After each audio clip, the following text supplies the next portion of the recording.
Welcome to the Call Guys podcast, co-hosted by Kevin Hopp and Ronen Passar. This podcast is all about sales development and the art and science of building high-performing outbound sales teams. Tune in weekly to hear live cold calls and also to hear Kevin and Ronen interview some of the top names in sales development. Let's dive right into this week's episode and see what we can learn. This episode is brought to you by Connect and Sell, your live conversation weapon. Teams that use Connect and Sell average 5 to 10 times more live conversations every day with their prospects. As a cold calling consultant, I've used every platform out there, and simply put, Connect and Sell is the Cadillac of the sales acceleration space. If you haven't tried it out, your team can try it for free by clicking the link in the show notes below. Woo! God, that hypes me up every time. I'm ready to rock and roll. You ready, Kevin? I was born ready. I love cold calling. Welcome to the Call Guys live show. We are your hosts, Kevin Hopp and Ronen Passar, the Call Guys. Join us today is Jack. Say hello, Jack. What's going on, y'all? Ready to get these dials. Jack, tell the audience. They might Jack. not know you. They might not know you. If you're not following Jack, you should be following Jack. But Jack, what do you do? And who are you going to be calling today? Yeah, for sure. So I lead SDR, BDR teams, lead a team over here at Fourth. I'm going to be calling on behalf of Fourth into the hospitality space, specifically calling new restaurants that have opened up recently. Maybe they need some tech to help them do their operations. And then on the side, I've got a little project called Call Blitz, where we're helping remote teams dial in real time together. Man, talk about a true side hustle there. That's awesome, Jack. Jack said, if you guys don't know, Jack's one of the best out there. He's humble, but he's been in the trenches, man. He's got a team and an incredible company. Fourth is really like one of those big ones, fast growing, and he's like involved in sales tech too, cold call tech at that. So he's one of the ones you want to check out. Check him out on LinkedIn. Give him a follow if you don't already. But man, I'm excited for it today. Who are you calling for, Jack? Who are we calling today? We'll be calling for Fourth, and we'll be calling restaurant owners. So pretty interesting bunch, especially compared to your typical SaaS marketer sales type. They don't care about the riffraff. They don't care about the technique. They just want to know why you're calling them in the middle of the lunch shift. So. Yeah.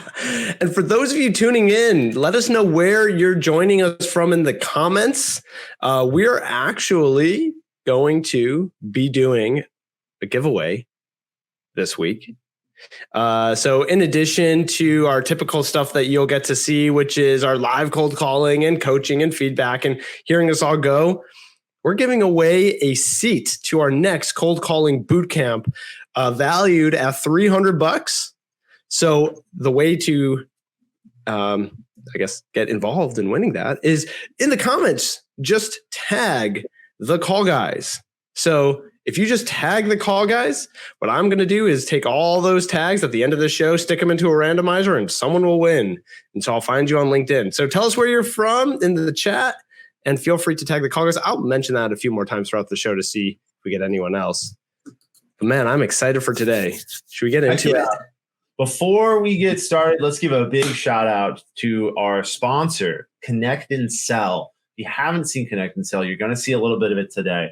Connect and Sell is an outbound conversation weapon. It's a weapon. That's the way they talk about it. It's conversations on demand. You upload your list, you press go, and all you need to do is wait for a live person to be in your ear. It's pretty much magic. If you haven't checked it out, please do go check out Connect and Sell and tell them the Call Guys sent you. Without further ado, gentlemen, why don't we all hit go in our respective corners here, and we'll see who gets the first conversation. Hell yeah. Let's do it. Ready to Man, rock. Connect and Sell is really one of the OGs in this space. I got to say, I owe it to them because many moons ago, they were the first parallel dialer I'd ever used, and I was blown away by what I was able to do.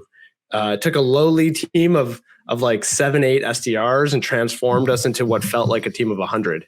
So it's really one of these like incredible technologies that allows for exponential growth. Hey, are y'all open yet?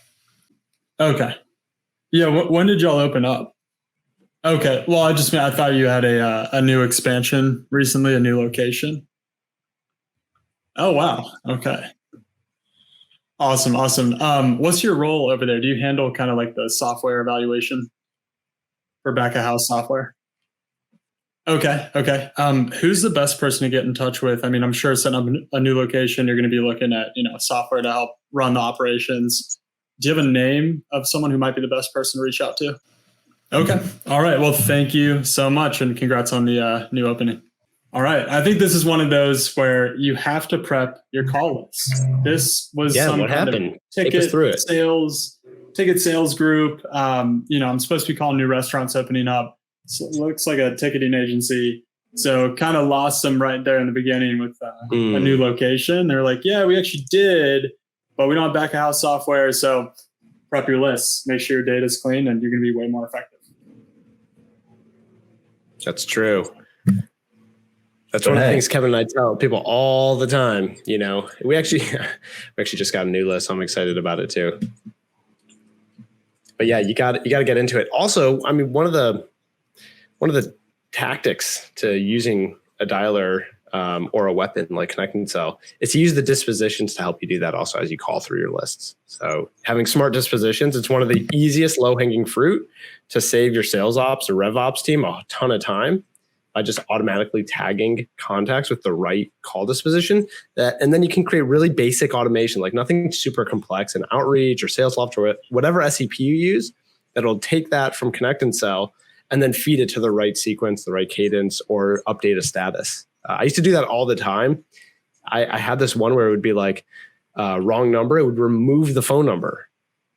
So I actually had a way to make sure I would not call that number again. Super basic. Another one was like, clearly got them at a terrible time. So before I would hang up, I'd be like, hey, mind if I shoot you a quick note? I would disposition it as a quick email, and they would get an automatic one-liner email that just said, hey, just called. So it would be from me, and I'd say like, hey, just called. You said like you wanted a quick email. Can I try you again tomorrow? Sometimes people would get back to me like, oh, what's this about? And then I started the conversation. The whole goal is to like start conversations. That's why we call our training the conversation first prospecting methodology by the call guys.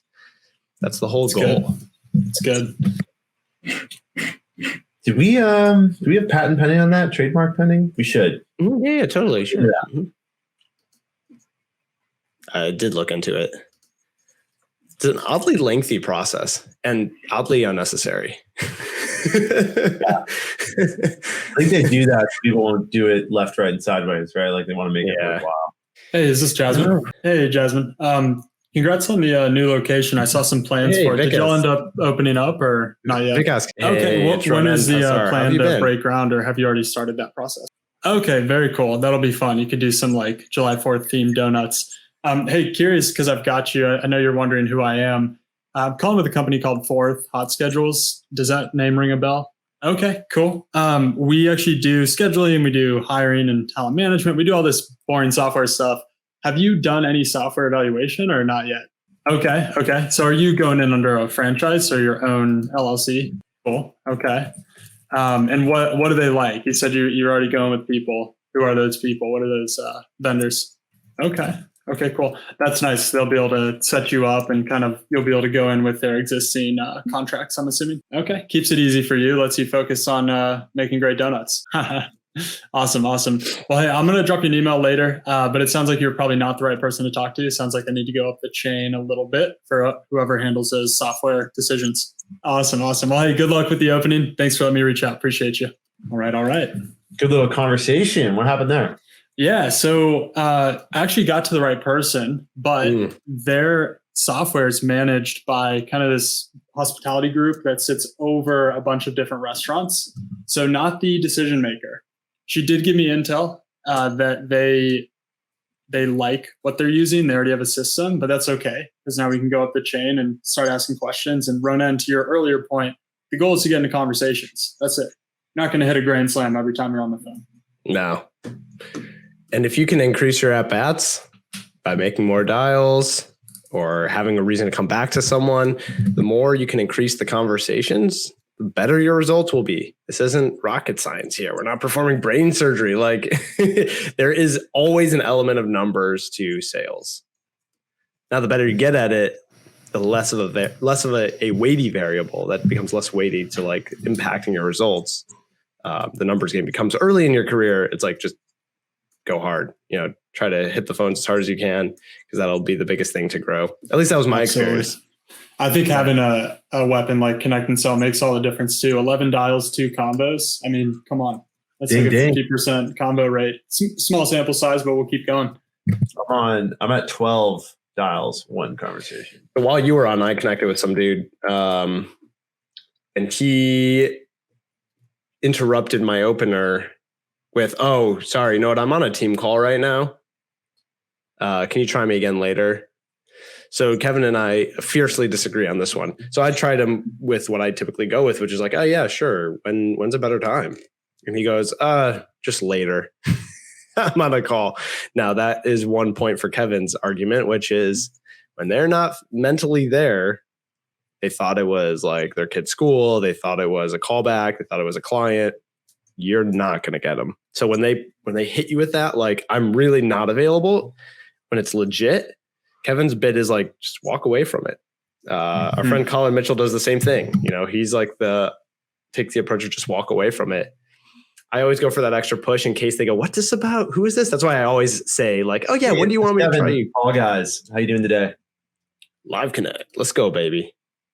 Yeah, my name is Kevin. I'm actually the co-founder of a business called The Call Guys. Brad, I know I'm calling you out of the blue here. I catch you with a minute to have a quick conversation, or you heads down something else? Okay, let's do 1 minute. Brad, the reason for my call at The Call Guys, we work directly with B2B tech businesses, not unlike yours, to really help them develop a strong outbound sales culture. So I guess the question for you is upskilling your current outbound sales motion. Is that something that you're focused on right now? Okay. So like 100% of your new business is channel aligned, and you don't have a motion to like go get new channel relationships or to, co-prospect. I've done a bunch of consulting work in the cybersecurity space, and it's kind of similar, where a lot of companies will get most of their business from channel relationships, but there's always interesting opportunities to go to your channel partners and say, "Hey, let's do an outbound campaign together." But love it. All right, Brad, have a great day. Cheers. I like what you said about 100% though. You were like, so 100% of your pipeline is coming from these channel partners. I think that over exaggeration resonates really well with the prospect, where they'll come back and because it was an exaggeration, they'll give you the real answer behind that. That's right. To Jacob's question here, yes, we can't play both sides of the audio. There are lawyers involved. Turns out it's illegal to play both sides of the audio on a live show streamed across the entire internet. But we do have a podcast. If you go to anywhere you listen to podcasts, Spotify, Apple, Amazon, and you look up The Call Guys, you can hear both sides. We'll bleep out the personal identifiable information in post-production. So back to that call. Wait, and Kevin, real quick, sneak peek. Hopefully Jacob will be joining us for a future cold calling event. That'd be great. I'm glad you dropped in, Jacob. You guys got to hear this guy cold call. He's got some insane charisma. But anyway, back to your call. Yeah. So Brad heard my pitch. Very nice, right? Said, "Hey, I'm a little busy, but I got a minute. What is this about?" Right? Love that. The opener worked like a charm. Got into my pitch. After my pitch, he said, "Hey, we don't do any outbound at all because we are channel aligned. We do everything through the channel." I told my little story about the channel, and he said, "Nope, not something we want to look into doing." And then he said, "I have an incoming call. I got to take this." And then he even added in a little line at the end saying, "I respect that you're calling. I respect that you're going outbound. I'm not trying to be rude. I got to go." And he hung up. So cool. Going to connect with him on LinkedIn.